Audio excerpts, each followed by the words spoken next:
क्या यूपी में चुनाव के बाद बीजेपी को झटका लगना तय है? 10 मार्च को हार या जीत, बीजेपी का दर्द बढ़ना तो तय है। पार्टी के 2 बड़े सांसद छोड़ देंगे योगी मोदी का साथ। अगर बीजेपी छोड़ चले गए ये नेता तो क्या होगा? ये वो 2 नाम हैं जो यूपी में बीजेपी की पहचान थे।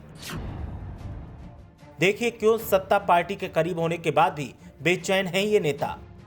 यूपी चुनाव में जहां एक ओर योगी आदित्यनाथ और अखिलेश यादव का भविष्य दांव पर लगा है, तो वहीं कई ऐसे नेता भी हैं जो किसी और के इंतजार में बैठे हुए हैं। मौका देखकर चौका लगाना शायद इसी को कहा जाता है, जो आने वाले समय में बीजेपी के अंदर होने वाला है। भले ही बड़े बड़े नेता इस खतरे को भांप चुके हैं, लेकिन बीजेपी के अंदर अब जुबान पर ये 2 नाम कोई नहीं ले रहा और यही 2 नाम अब बीजेपी को चुनाव के बाद परेशान करने को तैयार बैठे हैं। दोनों नेताओं के गुस्से की सुगबुगाहट तो पिछले 2 साल से सियासी गलियारों में तैर रही है, लेकिन यूपी में चुनाव का दौर जैसे जैसे समापन की ओर जा रहा है, वैसे ही इन 2 नेताओं के तेवर बदलते दिखाई दे रहे हैं।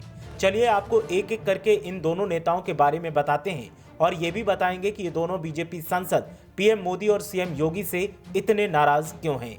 इस वक्त यूपी में पिछड़ों के चर्चित नेता स्वामी प्रसाद मौर्य का नाम बड़ा सुर्खियों में है।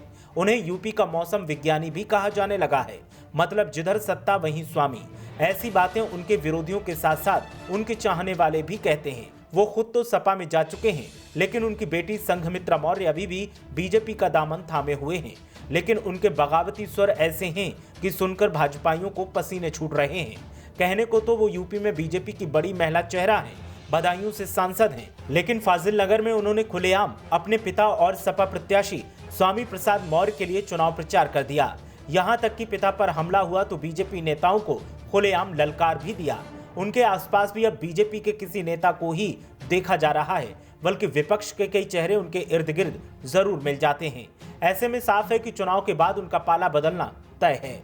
हालांकि उन्होंने कल ही मीडिया हलचल पर कहा था कि वो बीजेपी में रहकर ही सच बोलती रहेंगी। उनकी और पिता की पार्टी जरूर अलग है, लेकिन एजेंडा और विचारधारा एक ही है। मैं पिताजी के वसूलों पर चलने वाली हूँ और मैं अब राजनीति करने का मजा तो मुझे आ पाएगा, क्योंकि अब पार्टियां अलग होंगी और विचारधारा एक होगा, मुद्दा एक होगा। मैं पिताजी के वसूलों पर चलने वाली हूँ और मैं अब राजनीति करने का मजा तो मुझे आ पाएगा, क्योंकि अब पार्टियां अलग होंगी और विचारधारा एक होगा, मुद्दा एक होगा। अब सवाल उठता है कि अगर संघमित्रा मौर्य 2024 के लोकसभा चुनाव से पहले सपा का दामन थाम लेती हैं तो बीजेपी को क्या नुकसान होगा। दरअसल बदायूं सीट पर सपा के जाने माने नेता धर्मेंद्र यादव का कब्जा रहा है, लेकिन पिछले चुनाव में संघमित्रा मौर्य ने उन्हें हरा दिया था। अब अगर संघमित्रा मौर्य बीजेपी का साथ छोड़ देंगी तो फिर बदायूं लोकसभा क्षेत्र से संघमित्रा मौर्य लड़ें या फिर धर्मेंद्र, सपा का ये सीट जीतना तय हो जाएगा। इसके अलावा आसपास की 2-3 सीटों पर भी संघमित्रा मौर्य का सीधा असर पड़ेगा। बीजेपी को झटका देने के लिए तैयार बैठे दूसरे नेता कभी यूपी में सबसे फायर ब्रांड माने जाने वाले वरुण गांधी हैं। वरुण गांधी और उनकी मां का हाल किसी से भी छुपा नहीं है। दोनों भले ही बीजेपी के सांसद हैं, लेकिन पार्टी में दोनों के लिए कुछ नहीं बचा है। वरुण गांधी बार बार सरकार की नीतियों को टारगेट कर रहे हैं। यूपी चुनाव में भी वो बीजेपी के प्रचार से कोसों दूर हैं और उनका एक कथित ऑडियो भी वायरल हो गया था, जिसमें वो बीजेपी उम्मीदवार को हराने की बात कह रहे थे। वरुण गांधी को खुद पता है कि पार्टी में उनका सम्मान नहीं बचा है और आने वाले लोकसभा चुनाव में बीजेपी उन्हें मैदान में भी नहीं उतारेगी। ऐसे में उनका भी दल बदल करना स्वाभाविक है। 2022 के चुनाव परिणामों के बाद माना जा रहा है कि वरुण गांधी बड़ा ऐलान कर सकते हैं। उनके समर्थक भी ये मान रहे हैं कि वरुण गांधी जितनी बड़ी शख्सियत हैं, उस हिसाब से बीजेपी में उनके साथ अन्याय हो रहा है।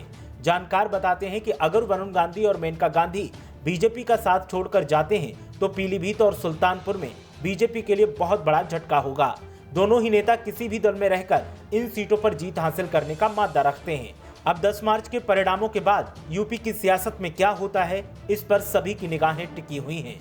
और अगर वरुण गांधी और संघमित्रा मौर्य बीजेपी को बाय बाय कहते हैं तो पार्टी के लिए एक बड़ा झटका साबित होगा। ब्यूरो रिपोर्ट, मीडिया हलचल।